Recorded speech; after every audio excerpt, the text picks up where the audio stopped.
내일 우리 연천 연탄은행에서 청와대 앞 분수대 광장에서 시위를 하게 됩니다.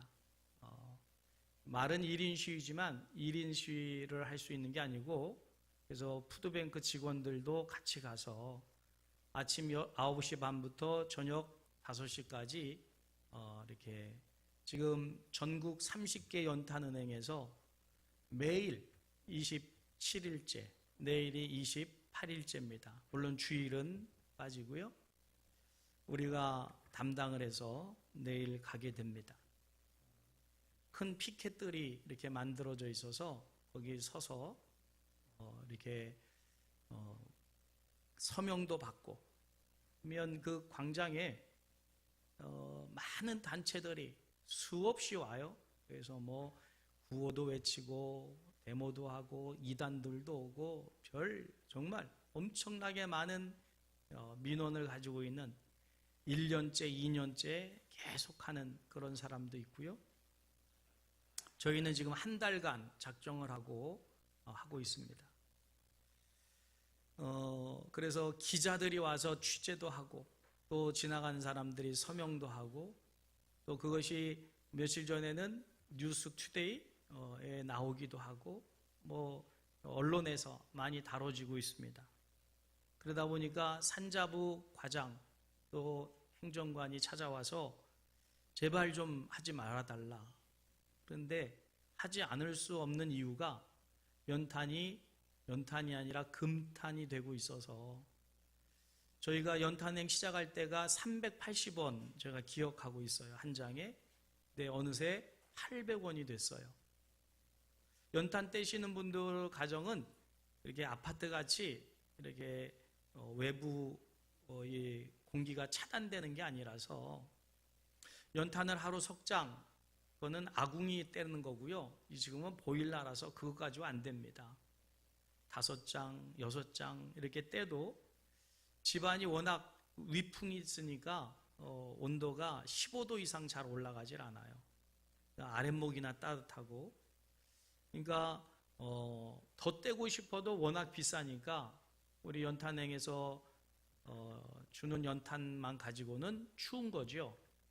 그러니까 돈 주고 살 수가 없는 상황 속에서 할아버지들, 할머니들, 연탄 떼는 가정에 있는 아이들이 손글씨 편지를 문재인 대통령에게 써서 그걸 가지고 지금 계속 서명도 하고, 전국적으로 지금 5만 명 이상 서명도 마쳤습니다. 우리도 서명을 해서 한 400~500명 서명을 해서 보냈는데, 전국적으로는 지금 5만 명 이렇게 서명이 되고, 또 시군구 그 군의회 의원, 우리 같으면 군의회 의원에서 결의를 했어요. 연탄값 올리면 안 된다.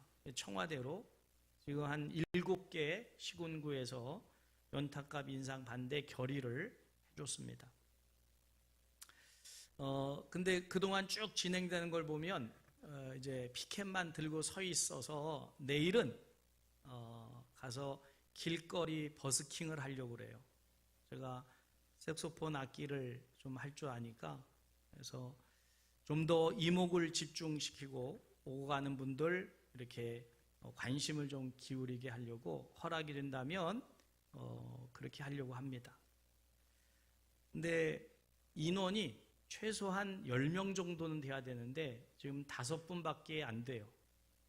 내일 아침 8시에 출발하려고 합니다. 8시에 출발했다가 5시 마치면 거기서 뜨끈한 국물 하나 먹고 집에 여기 오게 되면 한 7시쯤 되지 않을까 싶어요. 시간들 좀 내셔서 동참해 주시면 감사하겠고, 근데 일당은 없습니다. 공짜로 하셔야 돼요. 그래도 가치가 있고, 이것이 내일 혹시 문재인 대통령이 나올지 모릅니다. 만날 수도 있을 것 같고요. 또 KBS에서 와서 또 여러분들 또 방송에 나올 수도 있어요. 기도하시고 같이 동참해 주시면 대단히 감사하겠습니다. 31일이면 이제 마치게 되는데, 그러면 이제 종결식 하면서 각 연탄행이 다 그 유니폼들이 있고 마지막 이제 30일 날 마치게 됩니다. 이 말씀을 드리는 이유는 외국에 가면 길거리에서 바이올린이나 아니면 기타나 이런 악기들을 가지고 연주하는 이 버스킹들이 많아요. 연주하는 사람을 버스커라고 하지요. 그러면 이제 연주를 하면 지나간 사람들이 연주를 듣고 이제 후원을 하는 거지요. 동전으로 후원을 합니다. 이분들이 좀 이렇게 유명하기 전까지는 배고픈 생활을 하니까 길거리에 나가서 그렇게 연주하는 사람들이 외국은 많아요. 그런데 그 중에 이 버스킹을 아예 구걸의 도구로 삼는 그런 분들도 있지요.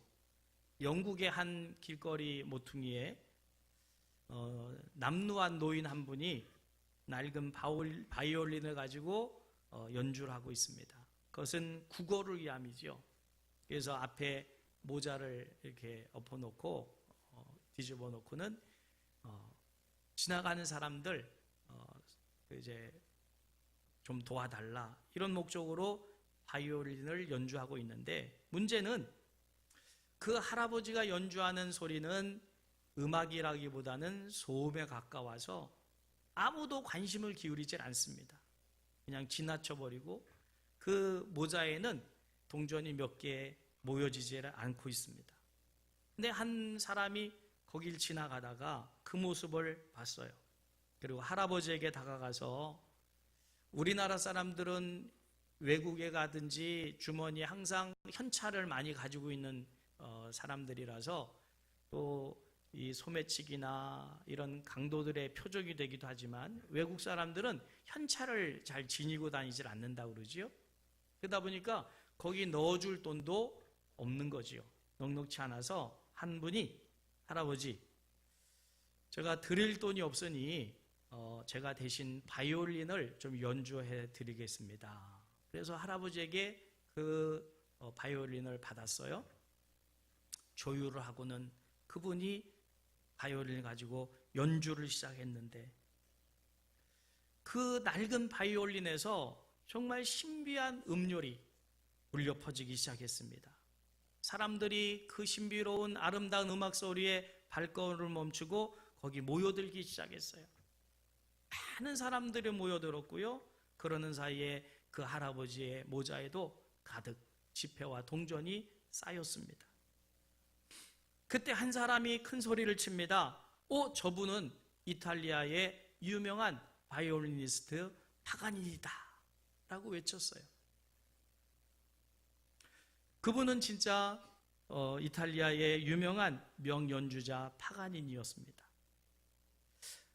똑같은 바이올린인데 누구의 손에 들려지냐에 따라서 소리가 달라졌고 그 연주된 음악의 가치가 달라졌다는 거지요. 여러분, 우리의 인생도 마찬가지라고 생각을 합니다. 내 인생이 내 손에 의해서 내 인생이 펼쳐진다면 할아버지 손에서 연주되는 그 소리밖에는 나오지 않을 테지만, 우리의 인생이 하나님의 손에 붙들려져서 우리의 인생이 연주되어진다면 우리의 인생은 가치 있는 놀라운 인생이 될 줄 믿으시기를 주님의 이름으로 축복합니다. 내 인생이 누구 손에 의해서 펼쳐지는 인생이냐, 이게 중요한 거지요. 여러분, 내 인생을 내가 연주하는 것보다 하나님의 손에 들려져 내 인생이 연주된다면, 비록 낡은 그런 악기와 같은 인생이라 할지라도 거기서 놀라운 신비한 아름다운 선율과 또 음이 연주될 줄 믿으시기를 주님의 이름으로 축복합니다. 우리의 인생이 주님의 손에 붙들려지고 우리가 주님과 동행할 수만 있다면 우리의 인생은 아름답게 빛날 것이고, 모든 사람들이 듣고 감탄할 만큼 그렇게 신비한 연주와 같은 그런 인생이 될 줄 믿으시기를 주님의 이름으로 축복합니다. 여러분, 2019년도 살아가실 때 여전히 내가 내 인생이라고 내가 내 생각대로만 연주한다면 거기서는 소음에 가까운 소리밖에는 나오지 않을 거예요. 그러나 하나님께 내 인생을 맡기고 하나님이 내 인생을 연주하신다면 하나님이 뜻하신 대로 우리의 인생은 가치 있는 인생, 보람된 인생 될 줄 믿으시기를 주님의 이름으로 축복합니다. 주님께 맡기십시오. 주님이 연주해 주시도록 주님의 손길에 의탁하십시오. 내 인생 내 것이라고 내 맘대로 하지 말고 하나님이 내 인생을 연주하시도록 맡기시기를 주님의 이름으로 축복합니다. 그러려면 동행의 의미를 우리가 알아야 돼요. 동행의 의미. 오늘 본문 말씀에 보면 창세기 5장에 아담부터 노아까지의 계보가 쭉 나오고 있습니다. 이들의 인생의 이력이 간단하게 기록이 되어 있는데 이상한 점이 몇 가지 있지요? 첫 번째 이상한 점은 우리가 만약에 이력서를 쓴다든지 명함에 새기게 될 때 우리는 거기에 뭔가 나를 드러낼 수 있는 그런 학벌이든 아니면 어떤 지위든 명예 같은 것들을 거기다 적겠지요. 상까지. 그런데 성경은 이런 부귀영화, 학벌, 명예, 권세 가지고 있었다고 한 번도 기록하지 않는다는 거예요. 너무나도 평범한 누구에게나 있는 태어나서 몇 살에 누굴 낳았고 그리고 몇 세에 죽었다. 어느 인생에 이게 없겠어요? 다 있지요. 태어나서 누구를 낳아서 기르고 또 몇 세에 죽었다. 이것을 아담부터 쭉 기록하고 있는 것밖에 더 이상 기록을 하지 않고 있다는 점이 이상해요. 또 한 가지 이상한 것은 그런 문체로 쭉 기록이 되다가 에녹에 와서는 필체가 바뀝니다. 그리고는 설명이 첨가되어 있는데 그 내용이 오늘 본문 말씀이에요. 다시 한번 읽어볼까요? 에녹은 65세에 무드셀라를 낳았고 무드셀라를 낳은 후 300년을 하나님과 동행하며 자녀들을 낳았으며 그는 365세를 살았더라. 에녹이 하나님과 동행하더니 하나님이 그를 데려가심으로 세상에 있지 아니하였더라. 이게 붙어 있는 거예요. 다른 사람에겐 없는데 이 말은 이것 하나 강조하려고 이거 하나 드러내려고 이 창세기 5장을 전체를 할애하고 있는 것 같은 느낌을 받습니다. 에녹은 아담의 7대 후손이고요. 7대 손이고요. 노아의 친할아버지입니다. 자, 지금 아담부터 시작해가지고 지금 에녹 그리고 노아까지 이 땅을 살아갔던 사람들을 보면 사실은 에녹보다 아담이 훨씬 더 의미가 있는 인생이고 또 노아 이야기거리가 있는 인생이지요. 자, 그런데 하나님은 이 에녹을 주목하여 설명을 하고 있어요. 자, 그래서 하나님과 동행했다고 하는 이 말씀을 하기 위해서 이 5장 전체를 할애하고 있는 거지요. 하나님과 동행했다. 이게 도대체 뭐길래 성경은 이처럼 엄청난 가치를 부여하면서 동행한다는 말을 강조하고 있을까? 라고 하는 거예요. 여러분, 이 동행이라고 하는 것은 함께 산책한다는 것이고 함께 길을 걷는다는 것이고 함께 산다는 것입니다. 사랑하는 연인이 있습니다. 둘이 만나서 데이트를 즐겨요. 근데 하루에가 너무 짧지요. 그래서 헤어질 때가 되면 남자는 여자의 집에 데려다 주고, 그런데 그러고도 헤어지기 싫어서 이번엔 여자가 남자 집까지 옵니다.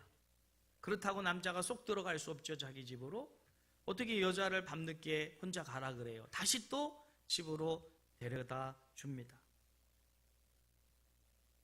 연애 안 해보셨어요? 저는 그런 연애 해봤거든요. 하루 종일 같이 데이트를 했는데 헤어질래니 아쉬워요. 더 있고 싶어서 데려다 주고 다시 우리 집까지 왔다가 다시 또 데려다 주고. 그런 연애 안 해보셨나요? 참 세상에. 데려다 주고도 더 같이 있고 싶어서 같이 살자. 이게 결혼 아닙니까? 아닌가요? 네. 같이 있고 싶은 거예요. 자, 24절에 보면 이렇게 말씀하죠. 에녹이 하나님과 동행하더니 하나님이 그를 데려가심으로 세상에 있지 아니하더라. 이만큼 하나님과 에녹은 서로 사랑했다 그 말이에요. 헤어지기가 싫을 만큼 정말 뜨겁게 사랑했다. 여러분, 신앙생활이 뭡니까? 하나님을 사랑하는 거예요. 하나님과 동행하는 거예요. 아멘? 전도사 시절에 이 본문 말씀 가지고 아이들에게 구연동화식으로 설교를 한 적이 있어요. 아주 먼 옛날에 이야기가 그렇게 시작이 되죠. 아주 먼 옛날에. 그럼 아이들이 귀를 기울여요. 저기 하늘집에는 하나님이 살고 이 땅의 집에는 에녹이 살고 있었어요. 아이들의 눈이 반짝반짝해집니다. 하나님과 에녹은 서로 사랑했고 서로 만나 놀기를 너무 좋아했지요. 하나님은 해가 뜨면 에녹 집으로 내려와서 에녹을 부릅니다. 에녹아, 놀자. 그러면 에녹은 늘 기다렸다가 반갑게 나와서 하나님의 손을 잡고 어느 날은 산으로, 어느 날은 바다로, 어느 날은 들로 나가서 꽃도 따고 또 밭도 일구고, 그렇게 둘은 서로 하루 종일 재밌게 놀다가 헤어질 때가 되면 하나님이 에녹을 집까지 데려다 주었어요. 동네 사람들이 다 알았어요. 하나님이 에녹을 얼마나 사랑하고 아끼는지, 또 에녹도 얼마나 하나님을 사랑하는지. 그 두 사람의 사랑은 300년까지 이어졌어요. 그런데 어느 날 날이 저물어서 헤어질 시간이 돼서 하나님이 에녹을 집으로 데려다 줬는데 서로 헤어지기가 너무 싫었어요. 그날 밤에 하나님이 에녹에게 말합니다. 에녹아, 나와 같이 살지 않을래? 우리 집으로 가서 나와 함께 살자. 에녹이 기다렸다는 듯이 예, 하나님 집으로 갈게요. 그래서 하나님은 에녹을 데리고 하나님 나라로 갔어요. 사람들은 이곳저곳에서 위를 바라보면서 외쳤어요. 아, 저기 봐라. 하나님이 에녹을 손을 잡고 하늘로 올라가고 있어. 그래서 성경은 말씀하고 있어요. 에녹은 죽지 않고 하나님의 나라로 갔다고. 여러분, 이게 동행인 줄 믿으시길 바랍니다. 그래서 히브리서 기자는 히브리서 11장 5절 말씀 띄워주세요. 같이 읽을까요? 믿음으로 에녹은 죽음을 보지 않고 옮겨졌으니 하나님이 그를 옮기심으로 다시 보이지 아니하였느니라. 그는 옮겨지기 전에 하나님을 기쁘시게 하는 자라 하는 증거를 받았느니라. 자, 여기서 중요한 단어가 또 나와요. 하나님을 어떻게 한 사람이라고요? 기쁘게 한 자라. 여러분, 믿음이라는 것은, 신앙이라는 것은 하나님과 동행하면서 하나님을 기쁘시게 하는 거예요. 여러분의 삶은 하나님을 기쁘게 합니까? 아니면 하나님께 걱정을 끼쳐드리고 하나님의 마음을 아프게 하고 하나님의 눈에 눈물 흘리게 하진 않습니까? 하나님을 기쁘게 하는 그것이 신앙생활이에요. 기쁘게 해드려야 돼요. 기쁘게 해드려야 돼요. 하나님이 기뻐하시려면 뭘 해야 될까요? 출세를 하면 될까요? 돈을 많이 벌면 될까요? 아니요, 그게 아니에요. 예배하며 기도하며 말씀 읽으며 성령 하나님의 임재를 경험하면서 행복하게 살면 그것이 하나님이 기뻐하시는 모습인 줄 믿으시길 바랍니다. 우리가 돈 벌어서 돈 아껴가지고 빌딩 샀다고 하나님 박수 쳐주겠어요? 아닙니다. 그래서 일주일 5번 이상 예배합시다. 근데도 바빠서 뭘 하시는지, 여러분, 하나님을 기쁘시게 하는데 일주일에 한 번 하나님 만나가지고 그게 동행이 될까요? 여러분, 신앙생활은 하나님을 정말 만나고 싶어서, 헤어지기 싫어서 매일매일 동행하는 것, 그 속에서 기쁨이 있는 거지요. 아멘? 그거 하자는 거예요. 여러분, 어려운 거 하자는 거 아닙니다. 하나님을 기쁘시게 해드리는 것. 사랑하는 사람은 사랑하는 사람을 기쁘게 해주지 걱정 끼치지 않아요. 아멘? 사랑하는데 어떻게 걱정을 끼쳐줘요? 걱정거리가 있어도 말하질 않지요. 걱정할까봐, 사랑하는 사람이 걱정할까봐, 사랑하는 사람이 마음 아파할까봐, 사랑하는 사람이 힘들까봐 오히려 감추고 드러내질 않잖아요. 그게 사랑 아닙니까? 여러분, 하나님이 나를 통해서 어떤 영광을 받기 원하시는지 우리가 아는데, 그럼 하나님을 기쁘시게 해드리려면 일주일 동안 주일날 한 번 이렇게 나와서 예배하는 것으로 만족한다면 그건 하나님과 그렇게 사랑의 깊은 관계가 아닌 것 같아요. 일주일에 한 번 만나면서 사랑하는 관계가 유지되기가 쉬울까요? 어쩔 수 없어서 뭐 그런다고 하면 그럴 수 있어도, 사랑하면 할수록 만나고 싶고, 만나면 같이 있고 싶고, 그래서 함께 사는 거 아닙니까? 아멘? 여러분, 하나님과 2019년도 동행하시고 주님을 기쁘시게 해드리는 우리가 되기를 주님의 이름으로 축복합니다. 그러면 믿음의 생활이란 뭐냐? 여러분, 하나님이 에덴 동산을 창조하시고 아담을 지으셨어요. 아담을 지으신 이유는 동행하기 원하셔서요. 에덴 동산에서 하나님은 그 아담과 동행하기를 원하셨어요. 그런데 하와가 따먹지 말라고 하는 선악과를 따먹음으로 범죄함으로 쫓겨나가면서, 에덴 동산에 쫓겨나면서 영이 죽어요. 그래서 동행이 안 되는 거예요. 영이 살아있어야 영이신 하나님과 동행이 되는데, 에덴 동산에 죄를 짓기 전까지는 동행이 됐는데 죄를 짓고 나니까 끊어졌어요. 동행이 안 돼요. 그래서 창세기 오늘 5장이니까 6장 금방 찾지요? 6장 3절 같이 읽어볼까요? 여호와께서 이르시되 나의 영이 영원히 사람과 함께하지 아니하리니 이는 그들이 육신이 됨이라. 그러나 그들의 날은 120년이 되리라 하시니라. 이 말이 뭐예요? 죄를 지으니까 영이 죽어서 이제는 단절이 됐다. 교제가 안 되는 거예요. 동행이 안 되는 거지요. 자, 그런데 이 시대에 에녹은 하나님과 동행했다. 여러분, 에녹은 특별히 훌륭한 사람이 아닙니다. 당시에 이름이 알려진 영웅도 아니고 가인처럼 큰 성을 지은 사람도 아니고 라멕의 아들들처럼 대기술자도 대음악가도 아니에요. 아주 평범한 사람이에요. 그러나 이 에녹은 영이 살아있는 사람이에요. 죄를 멀리했다 그 말이에요. 죄를 짓지 않았다 그 말이에요. 그만큼 신실하게 믿음의 생활을 했기 때문에 하나님과 동행할 수 있었다. 믿으시길 바랍니다. 그래서 이 미가서에 보면 이 신앙인 그리고 에녹에 대한 평가가 나와요. 미가서 6장 8절입니다. 미가서. 말씀이 떴으니까 같이 읽을까요? 사람아, 주께서 선한 것이 무엇임을 네게 보이셨나니 여호와께서 네게 구하는 것은 오직 정의를 행하며 인자를 사랑하며 겸손하게 네 하나님과 함께 행하는 것이 아니냐. 하나님이 원하시는 것은 다른 게 아니에요.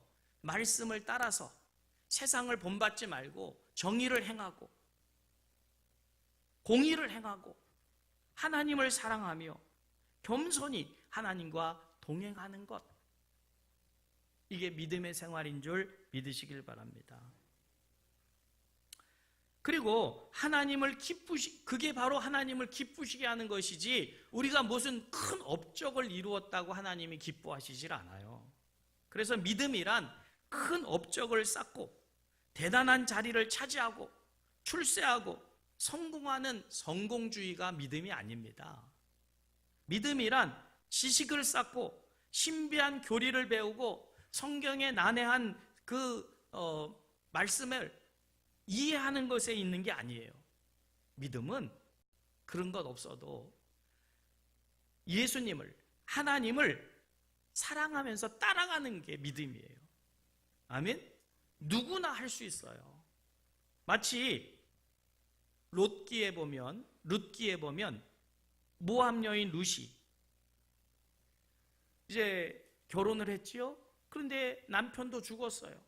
시어머니 혼자 남았어요. 근데 이 룻이 시어머니를 따라가겠노라고. 왜 따라갑니까? 시어머니가 돈이 많아서요? 인격이 훌륭해서요? 아닙니다. 단 하나예요. 시어머니가 하나님 백성이에요. 그래서 나는 시어머니를 따라가겠노라. 시어머니를 섬기겠노라. 요즘 며느리 같으면 언감생신, 이런 며느리 있을까요? 근데 룻은 시어머니가 하나님 백성이라는 것 때문에 내가 시어머니를, 남편이 없어도 내가 섬기고 따라가겠노라고 따라가는 거예요. 지난주 말씀드렸죠. 엘리사가 엘리야를 따라가는데 하나님의 사람이니까, 하나님이 쓰신 사람이니까 믿고 따라가고, 그 하나님의 사람에게 임했던 영감을 내게는 2배나 더 해달라. 이게 신앙생활인 거예요. 제자들이 다 버리고 예수님을 쫓아갑니다. 이게 신앙생활이지요. 믿음을 따라 하나님을 따라가는 것, 믿음을 가지고 지금까지 내게 익숙했던 가치관, 내 생활 방식 버리고 이제는 새로운 가치관, 예수님께서 제시하시는 새로운 가치관, 인생관을 위해서 따라가는 거예요. 그래서 믿음의 생활은 내가 익숙한 나의 성을 건설해 가는 게 아니라 하나님이 말씀하시는 그 성을 건축해 가는 거지요. 아멘? 자, 여러분, 우리의 인생에 마칠 때 묘비에 한 줄로 남습니다. 여러분의 인생의 평가가. 그런데 거기에 오늘 에녹에게 기록되어 있는 것처럼 다른 사람 같이 몇 년도에 태어나서 몇 년에 죽었다. 대부분 묘비에 다 그게 새겨져 있지요. 그런데 거기 하나님과 동행하다가 주님의 품에 안겼다. 이렇게 기록될 수 있기를 주님의 이름으로 축복합니다. 믿음의 생활은 뭔가를 남기는 게 아니에요. 내가 주님과 동행했다는 그 자체. 그것이 믿음의 생활이고 그 모습으로 우린 이 땅을 살아가야 되는 줄 믿으시길 바랍니다. 마지막으로 여러분, 그러면 에녹이 좋은 시대에 살았기 때문에 걱정 근심 없었기 때문에 이렇게 하나님과 동행했을까요? 아닙니다. 에녹은요, 하나님과 동행하면서 살았던 이 삶이 무릉도원, 정말 복숭아 꽃이 활짝 펴 있고 그 언덕에 그 복숭아 나무에 그 열매들이 가득 맺혀 있는 그런 곳에 집을 짓고 하나님과 오손도손 살면서 동행한 게 아니에요. 이 시대는요, 최악의 시대입니다.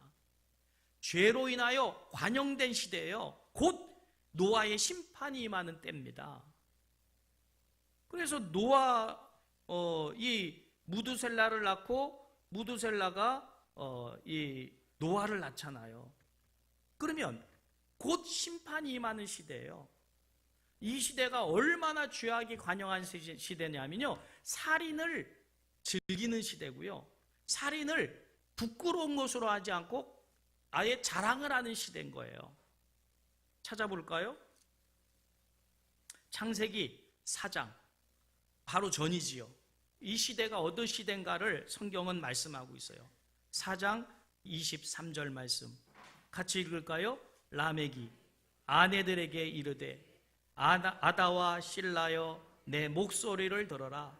라멕의 아내들이여 내 말을 들어라. 나의 상처로 말미암아 내가 사람을 죽였고 나의 상처로 말미암아 소년을 죽였도다. 회개하는 말이 아닙니다. 자기 아내들에게 아다라는 아내와 실라라는 아내를 불러가지고 내 말을 들어봐. 내가 사람 죽였어. 자랑스럽게 얘기하는 거예요. 그럼 뭐 때문에 죽였어요? 죽일 만한 가치가 있어서 죽였나요? 뭘로 죽였어요? 나의 상처로 말미암아 사람을 죽였다.